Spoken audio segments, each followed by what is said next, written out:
Welcome back to the deep dive. Today, we're pulling back the curtain on a specific Amazon product, this gaming laptop, to see what else is there, beyond the shiny pictures. Yeah, what's hiding beneath the specs, the reviews, those add-ons people sometimes skip over. Exactly. We want to see if it changes how you might think about your next, big tech purchase. That's right. So our mission today is really to get past the marketing buzz.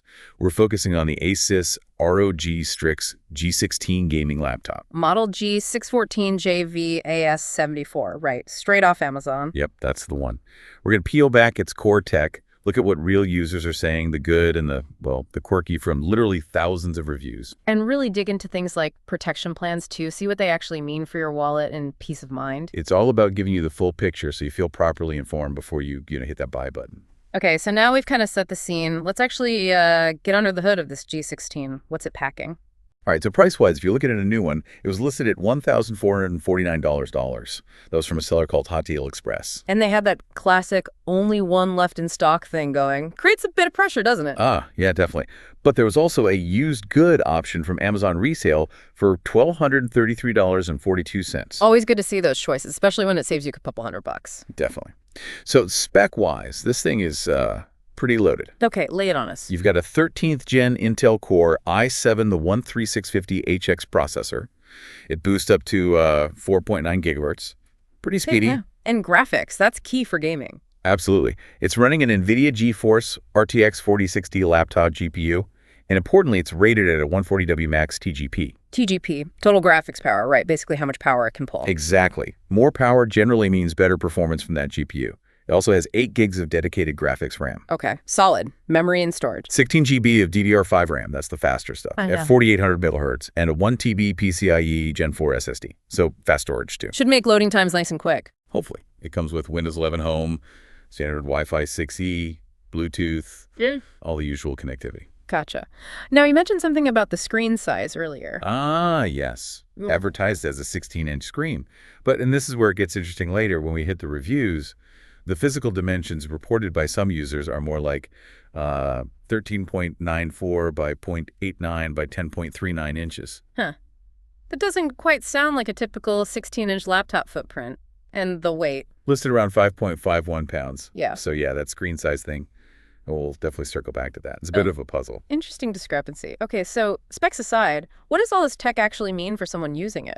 Well, what's fascinating is how these parts work together. Yeah. That Core i7 and the RTX 4060, especially that 140W TGP, they're designed to really power your gameplay. Less waiting, more playing. Pretty much. The goal is lightning fast performance, minimizing load times, whether you're gaming or doing, heavy multitasking, maybe video editing or something. Makes sense. But powerful chips generate heat, right? How does it handle that? Good point. Yeah, ASUS talks up their ROG intelligent cooling. It's not just marketing fluff, apparently. They use Thermal Grizzly's Conductinaut Extreme Liquid Metal on the CPU. Liquid metal? That sounds serious. It is. It's way more efficient at transferring heat than traditional thermal paste. Plus, they've added a third intake fan.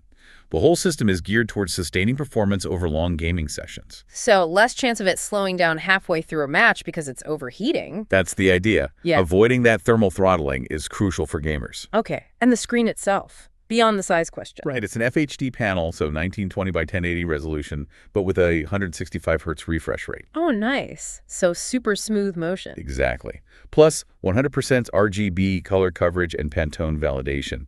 That means color should be really accurate and vibrant.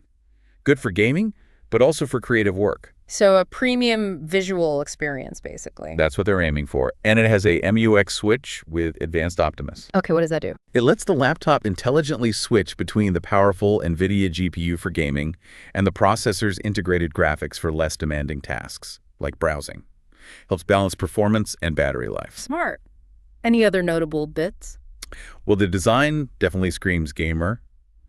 They mentioned cyberpunk aesthetics, graffiti accents, a dot matrix pattern. Oh, and you get a 90-day Xbox Game Pass trial included. Nice little perk to get you started. Yeah, jump right into some games. Okay, so summing that up, on paper, this looks like a really capable machine built for high-end gaming, demanding tasks, designed to stay cool under pressure. But We already have that little flag about the screen size measurement. How much does the real-world experience match up, especially with the known challenges of gaming laptops, like battery life or noise? That is the million-dollar question, isn't it? And that's exactly why just looking at the spec sheet isn't enough. You have to see what actual users found. Right.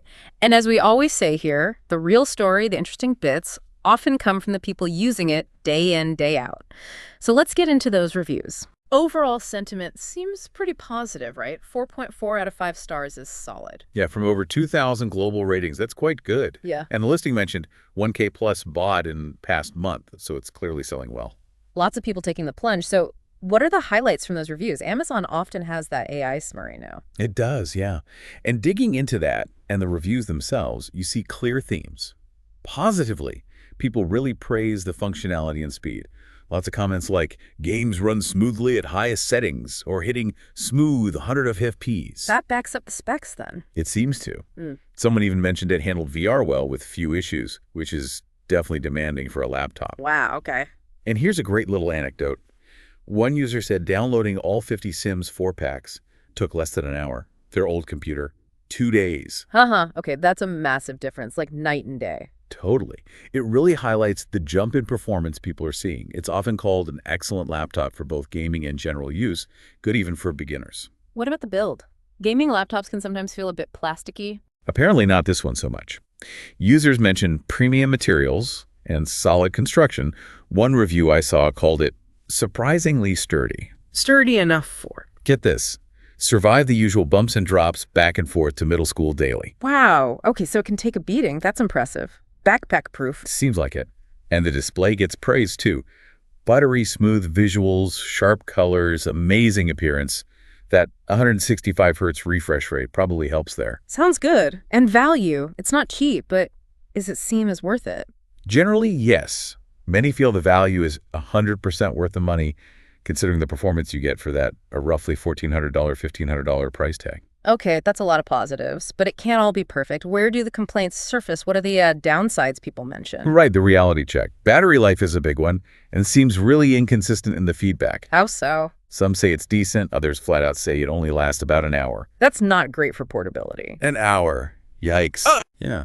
One review tried to quantify it. Out of the box, it runs like 5 hours max, 4 hours if you disable the screen battery saver. So you might need to really manage settings or just accept you'll be plugged in most of the time. Typical gaming laptop trade-off, I guess. Performance costs battery. What else? Fan noise, another classic. Some find it quiet during normal use, but many report noisy fans during gaming sessions. Expected, maybe. All that cooling has to make some noise. Probably. Like one user said, headphones pretty much solve it if you're gaming anyway. But it's something to be aware of. Okay. Anything else on the negative side? The speakers got slammed pretty hard by one reviewer. Weakest speakers I've ever heard on a device ever. Ouch. So definitely plan on using headphones or external speakers. Seems advisable, yeah. Yeah. And then there was one really specific, kind of weird issue someone reported. Oh. Their laptop became extremely slow while downloading games from Steam. That is weird. For a machine built for speed, especially with that fast SSD, seems totally counterintuitive. I know, right? It makes you wonder, is it a weird software conflict? Yeah. A network issue on their end?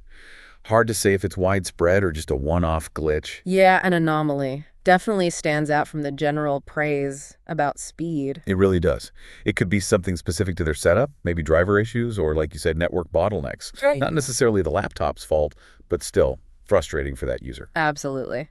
Okay, now let's circle back to that screen size thing. You said a review really called it out. Yes. This is a critical piece of feedback. Really highlights why these deep dives matter.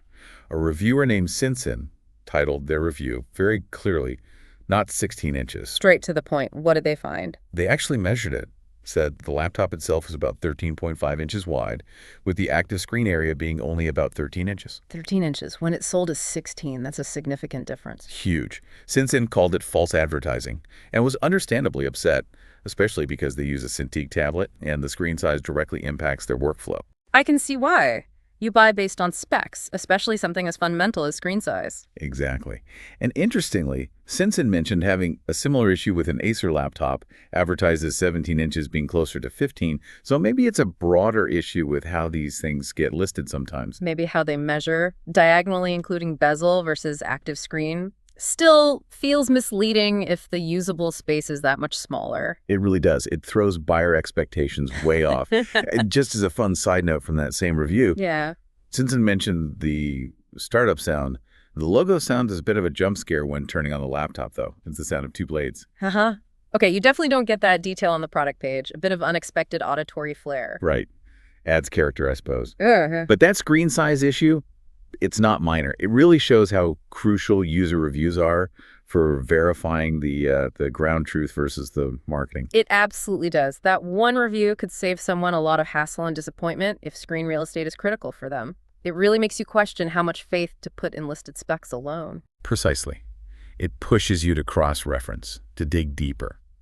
How much do you trust the bullet points versus the collective experience of people who've actually used it? It's a really important question. Okay, so we've covered the power, the cooling, the user highs and lows, even the startup sound. And screen size mystery. Right.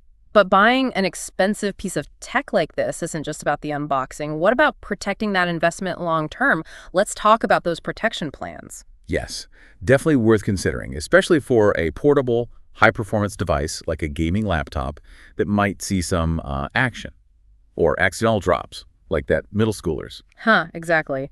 What are the options typically offered, like through Asurion on Amazon? They usually have a few tiers. For this laptop, there were specific 2-year and 4-year plans. The 2-year was about $131. The 4-year was around $200. And what do those cover? They offer accidental damage protection drops, spills, cracked screens right from day one. Then after the manufacturer's warranty ends, usually after a year, they cover malfunctions too. So it extends the basic warranty and adds accident coverage. Pretty much. And a key feature is no additional cost for approved repairs. That includes parts, labor, shipping.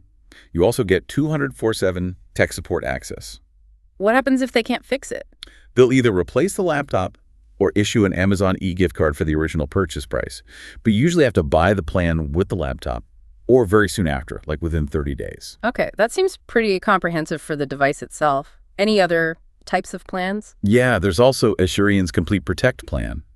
This one's different. It's a monthly subscription, around $17 a month. And it covers. This is the interesting part. It covers all eligible past and future purchases on Amazon. Wait, past purchases too? Yep. Eligible items bought within the last year, plus new eligible stuff you buy going forward, usually starting 30 days after you sign up. It covers malfunctions, failures, and accidents like drops and spills for portable items. That sounds incredibly broad, like an umbrella plan for lots of your Amazon stuff. It is. There's a cap, though, up to $5,000 in total claims per year. And it renews monthly until you cancel. It's more for people who buy a lot of electronics or valuable items on Amazon. So connecting this back, these plans directly address those concerns about bumps and drops we heard in the reviews. Absolutely. They provide that safety net, that peace of mind for a pricey item that's likely to be moved around and used intensively. It's insurance against the unexpected, beyond what the manufacturer covers initially. Okay, that makes a lot of sense. What a journey we've taken with this one laptop, the ASUS ROG Strix G16. Right. From the impressive specs on paper, the clever cooling, to the real user stories, the amazing speed, the VR capability, but also the battery issues, the fan noise. and that screen size discrepancy, plus the jump scare startup sound. Huh, yes. It really shows how a deep dive uncovers so much more than the basic product listing. You get the full texture, the quirks, the warnings. And understanding the value of things like those Asurion plans adds another crucial layer to consider for the long haul. It's fascinating how much is hiding just beneath the surface. It really is.